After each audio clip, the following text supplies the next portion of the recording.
Episode की शुरुआत 3 महीने बाद से होती है, जहां पर शाओ अपना प्रेजेंटेशन शेयर होल्डर्स के सामने दे रहा था। उसने होटल इनकम का न्यू टारगेट तो अचीव कर लिया था, लेकिन उसने होटल को लेकर जितनी भी स्ट्रैटेजीज लगाई थी वो सभी सक्सेसफुल थी। तो अगर उन्हें और थोड़ा टाइम मिले तो वो लोग होटल रेवेन्यू का न्यू टारगेट भी पार कर सकते हैं। लेकिन शेयर होल्डर्स उसे और टाइम देने को तैयार नहीं थे। वो लोग अब जियाओ को पूरी तरीके से होटल की रिस्पॉन्सिबिलिटी देना चाहते थे। जिसके बाद मिस्टर बो के असिस्टेंट के कहने पर शेयर होल्डर्स की वोटिंग की जाती है, जिसमें से ज़्यादा शेयर होल्डर्स जियाओ के साइड में थे।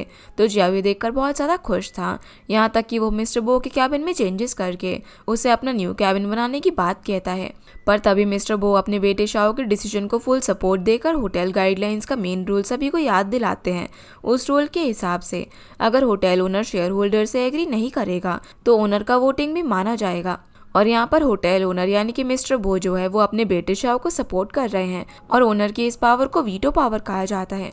यहाँ पर हमें पता चलता है कि मिस्टर बो का असिस्टेंट चुपके से जियाओ का साथ दे रहा था और मिस्टर बो की सारी इन्फॉर्मेशन भी वो उसे ही बता रहा था।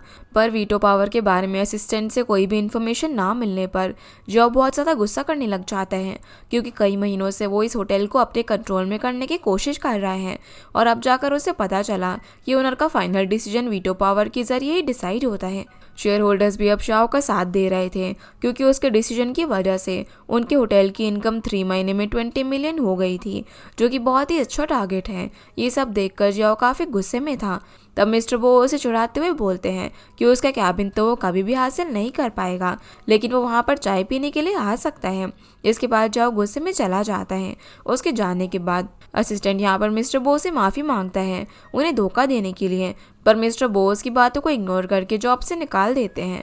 इधर जाओ को हान से पता चलता है कि उनका बेटा शेन उनके खिलाफ जाकर इतने महीने से जाओ की मदद कर रहा था उस होटल को फ़ायदा दिलाने में, जो सुनकर जाओ गुस्से में अपने बेटे शेन को ढूंढने के लिए निकल जाते हैं।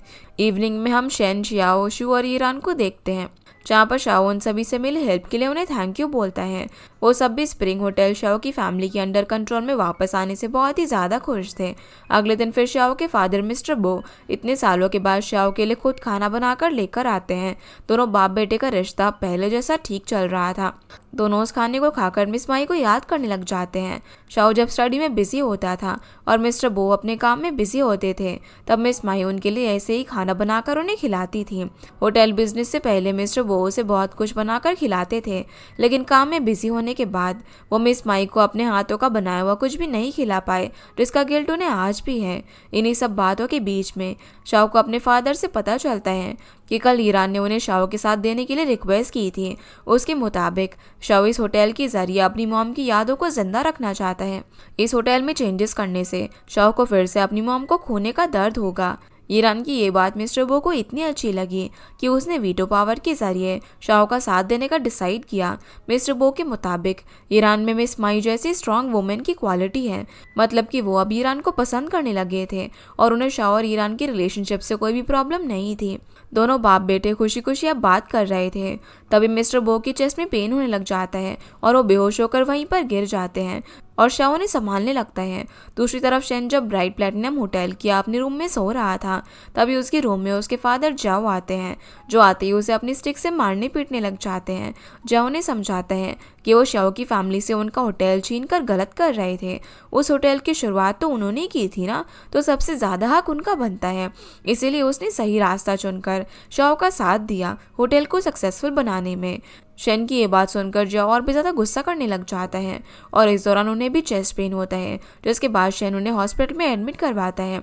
अब वहाँ पर जियाओ को अपने पास वाले बेड में एडमिट होता हुआ देखकर यहाँ पर दोनों का ही ब्लड प्रेशर लेवल हाई हो चुका था, जिसके बाद दोनों का फिर से वही नोकझोंक शुरू हो जाता है, क्योंकि दोनों ही ओल्ड फ्रेंड्स थे।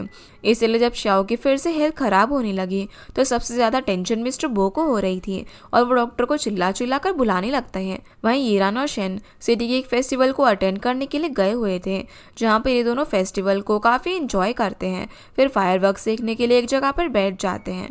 इस दौरान शाओ से उसके साथ कल एक रेस्टोरेंट में रोमांटिक डिनर के लिए चलने को बोलता है, जिसके लिए ईरान भी राजी हो जाती है। फिर वो दोनों फायरवर्क्स के उस खूबसूरत माहौल में एक दूसरे को किस करते हैं। दूसरी तरफ शेन एक बार में बैठकर शू का वेट कर रहा था जब उसके पास एक लड़की आकर बैठती और उससे फ्लर्ट करने लग जाती है। तो शेन उस लड़की को ये बोलकर भगा देता है कि कुछ देर में उसकी टाइग्रेस आ रही है। उसी टाइम में शू वहाँ पर आती है, जिसके बाद दोनों वॉक पर चले जाते हैं। शेन अब कुछ दिनों में चाइना छोड़कर जाने वाला था। दोनों अलग होने से पहले कुछ न कुछ तो एक दूसरे को बोलना चाह रहे थे, पर आउट ऑफ एम्बैरेसमेंट बोल नहीं पा रहे थे। तभी अचानक से शू उसे हक कर लेती है और उसे आगे की लाइफ के लिए बेस्ट विशेस देकर वहाँ से चली जाती है। दोनों इस पॉइंट पर एक दूसरे के साथ बिताए मोमेंट्स को याद कर रहे थे। शेन तो बहुत टाइम तक यहाँ पर शू को जाते हुए देखता रह जाता है और वहाँ से फिर चला जाता है। अब जैसे ही शू पीछे मुड़कर देखती है तब तक शेन वहाँ से जा चुका था। अगले दिन अब ईरान और शाओ एक रेस्टोरेंट में रोमांटिक डिनर करने के लिए जाते हैं, पर डिनर के दौरान उनके बीच एक अजीब सी खामोशी थी। तभी शाओ उसे बोलता है कि उसने ही एचआरओ को उसे इंटरव्यू में फेल करने के लिए बोला था ताकि ईरान इस होटल की छोटी सी हाउसकीपिंग जॉब से आगे बढ़ सके और सक्सेसफुल बन सके। तब ईरान उसे अपना एक सच बताती है कि उसने उसके फादर मिस्टर बो का एक ऑफर एक्सेप्ट किया था। इसी वजह से उसके फादर मिस्टर बो ने शेयर होल्डर के खिलाफ जाकर उसका साथ दिया था, और वो ऑफर ये था कि ईरान 2 साल के लिए शाओ की तरह फॉरेन में जाकर स्टडी करके सक्सेसफुल बने ताकि वो शाओ के साथ इक्वल अचीवमेंट के साथ खड़ी हो सके। ये ऑफर ईरान के हिसाब से सही भी है। वो नहीं चाहती कि शाओ को कभी भी उसकी लो एजुकेशन की वजह से शर्मिंदा होना पड़े। अब शाओ से दूर तो नहीं होना चाहता था, लेकिन वो ईरान के बेटर फ्यूचर के लिए उसके डिसीजन में साथ देता है। अगले दिन फिर ईरान अपनी ग्रैंडमदर से मिलने के लिए जाती है। एल्जाइमर की बीमारी के बाद भी आज ग्रैंडमदर को ईरान की चाइल्डहुड की छोटी छोटी बातें याद थी, जो देखकर ईरान को काफ़ी खुशी मिलती है। अब वो फ़ौरन जाने के अपने डिसीजन को बदलने के बारे में सोचती है, क्योंकि वो नहीं चाहती थी कि जब तक वो फ़ौरन से वापस आए तब तक ग्रैंडमा उसे फिर से भूल जाए। उसकी ये बात बस कहने की ही देरी थी। तभी ग्रैंडमा फिर से ईरान को भूलकर उसे अपनी नर्स समझने लग जाती है और उसे नर्स चेन समझकर फौरन जाकर स्टडी करके दुनिया घूमने की एडवाइस देती है। अब जब शाओ वहाँ पर ईरान को लेने के लिए आता है तो ग्रैंडमदर शाओ को नर्सिंग होम का वार्ड बॉय वांग समझकर चेन यानी कि ईरान के हमेशा साथ रहने के लिए बोलती है। अब वैसे ईरान को ग्रैंडमा को छोड़कर जाने का मन तो नहीं था, पर उन्हें फ्यूचर में एक अच्छी लाइफ देने के लिए ही ईरान फौरन जाने के लिए रेडी थी और शाओ के साथ वहाँ से चली जाती है। उसके जाने के बाद हम ग्रैंडमा को ईरान के लिए रोता हुआ देखते हैं, मतलब कि वो उसे भूलने का सिर्फ नाटक कर रही थी ताकि ईरान उनका ख्याल रखने के लिए उनके साथ फंसी ना रह जाए। वो चाहती थी कि वो अपने सारे सपने पूरे करे। दूसरी तरफ ईरान अपनी ग्रैंडमदर को याद करके रो रही थी।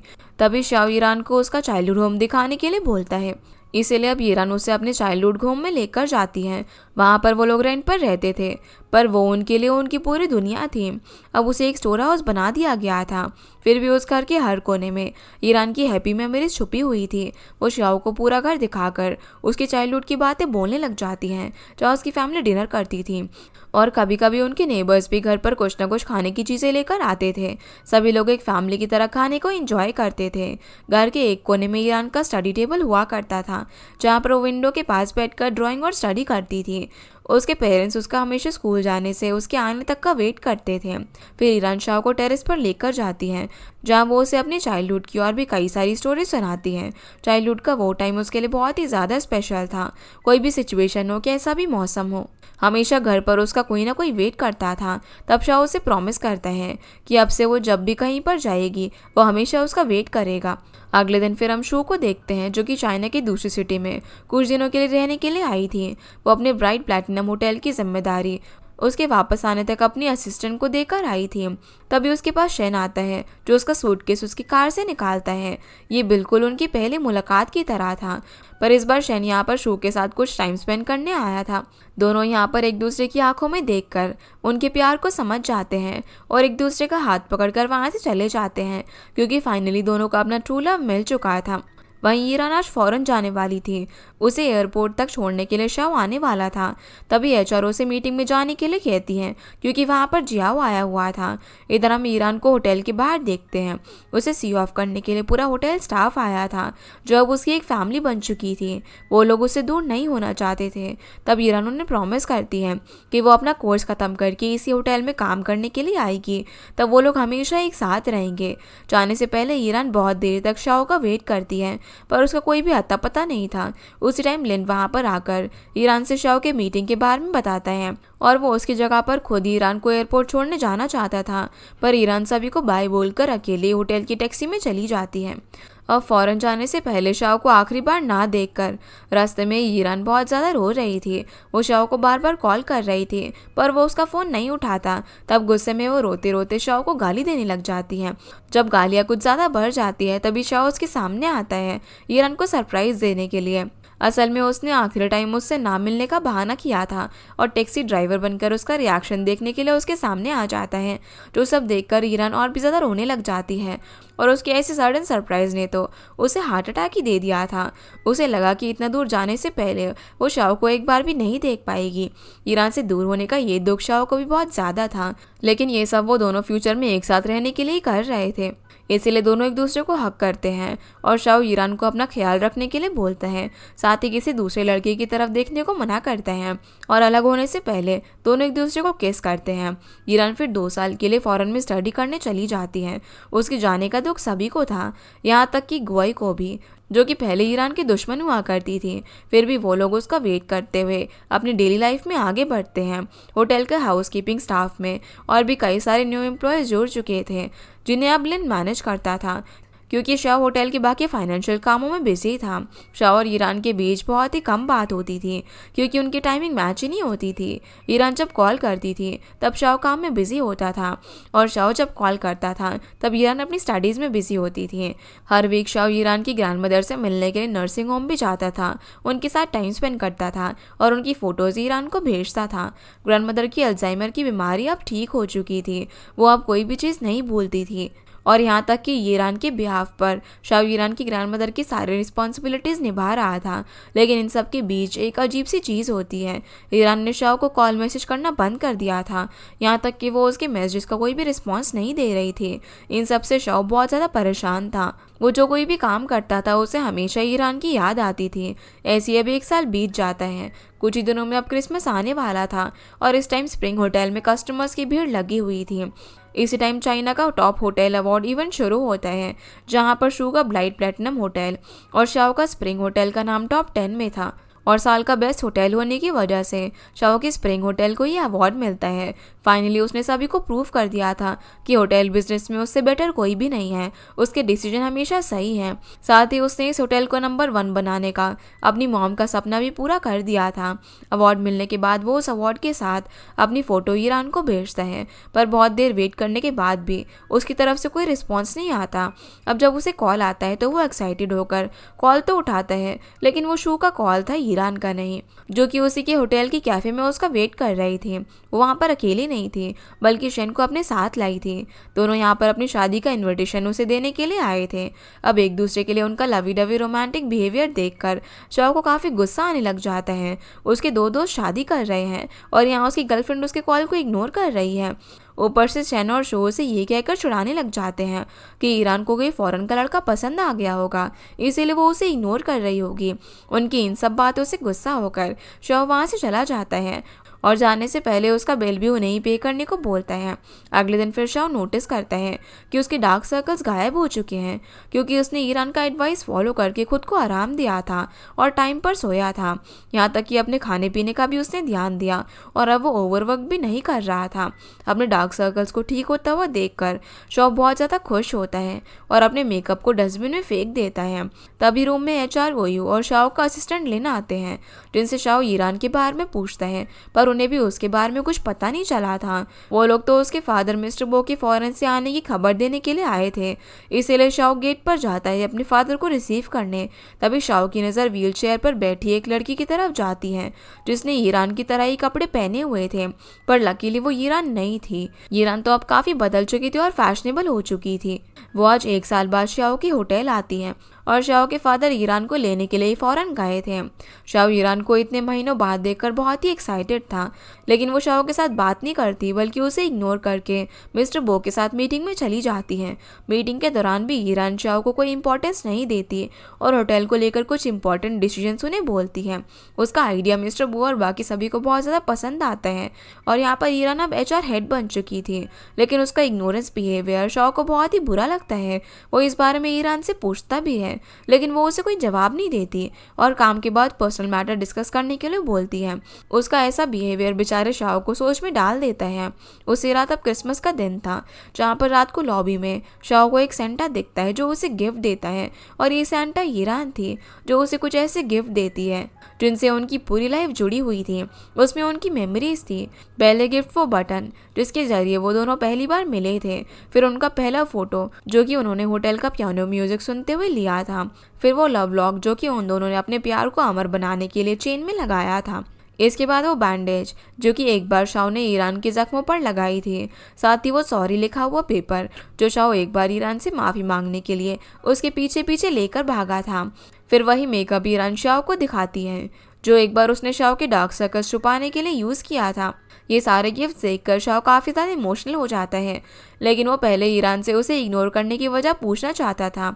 ईरान इस बारे में उसे कोई भी जवाब नहीं देती और वो शाओ से दूर जाकर क्रिसमस ट्री के पीछे छुप जाती है। कुछ ही देर बाद ईरान एक ब्राइडल वेडिंग ड्रेस पहनकर शाओ के सामने आती है और उसे शादी के लिए प्रपोज करती है। तब तक वहाँ पर होटल स्टाफ और शाओ के फादर मिस्टर बो आ चुके थे। मिस्टर बो अब यहाँ पर ईरान को शाओ की पूरी जिम्मेदारी सौंपते हैं और उन्होंने उसे फाइनली अपनी डॉटर इन लॉ एक्सेप्ट कर लिया था। यहाँ पर ईरान शाओ को उसे इग्नोर करने की वजह बताती हैं कि असल में 2 साल का कोर्स वो 1 साल में ही ख़त्म करके उसके पास आने के लिए उसने दिन रात स्टडी की थी। वो सिर्फ 3 घंटे सोती थी और बाकी पूरा टाइम स्टडी में बिजी रहती थी, इसीलिए वो इतने महीने से उसका कॉल नहीं उठा पा रही थी। और जब वो उसके पास है तो वो जल्दी से उसे शादी करना चाहती है। वो अब 1 मिनट भी उससे दूर नहीं रहना चाहती। जो सब सुनकर शाओ काफ़ी ज़्यादा खुश हो जाता है और वो उसे उसी टाइम शादी करने के लिए मान जाता है। वो प्रॉमिस करते हैं कि वो हमेशा उसका साथ देगा, उसकी जगह उसकी लाइफ में और कोई भी नहीं ले सकता और वो बेस्ट हस्बैंड बनेगा, उसे नेगेटिव रिव्यू देने का कभी भी मौका नहीं देगा। जिसके बाद दोनों एक दूसरे को रिंग पहनाकर किस करते हैं और सभी लोग उनकी वेडिंग के लिए बहुत ही ज़्यादा खुश थे।